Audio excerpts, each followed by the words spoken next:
Le président de la République démocratique du Congo, Félix-Antoine Tshisekedi Tshilombo, s'est entretenu le 22 septembre 2023 avec le secrétaire général des Nations Unies, Antonio Guterres. Au menu de cet entretien, la question du soutien des Nations Unies à l'organisation du scrutin présidentiel du 20 décembre 2023. Lors de cet tête-à-tête, les deux dirigeants ont également échangé sur les mesures à prendre pour faire face à la menace posée par les groupes armés dans l'est de la République démocratique du Congo.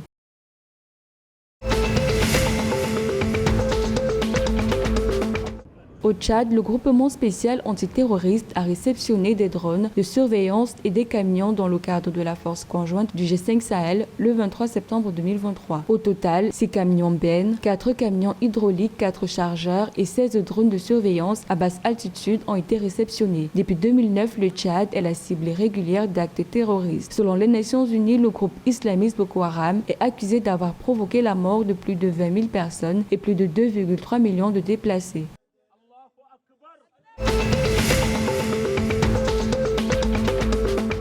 En Centrafrique, les autorités suspendent la délivrance des permis d'exploitation artisanale et semi-mécanisée aux sociétés minières dans tout le pays. Les raisons de cette décision, selon le ministre des Mines et de la Géologie Rufin Benam Beltungu, comprennent la destruction de l'environnement, l'utilisation des produits chimiques toxiques et prohibés, le non-respect du cahier de charges et le non-respect des directives administratives.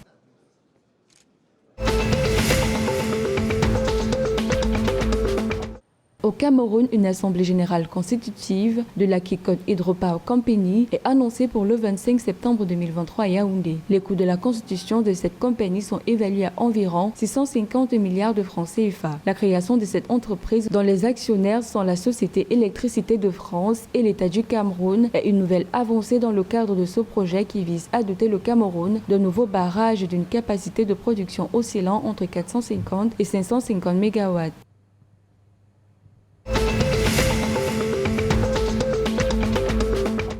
Au Congo sera organisé du 14 au 15 novembre 2023 un salon de l'innovation, de la technologie et de l'entrepreneuriat. Cet événement, qui va se dérouler en 2 jours, va réunir des entrepreneurs congolais qui vont échanger sur les questions d'innovation, d'entrepreneuriat et de la technologie. Financé par l'Agence des régulations des postes et des télécommunications électriques du Congo, cet événement bénéficie également du soutien des ministères en charge de l'innovation, des télécommunications et celui des petites et moyennes entreprises.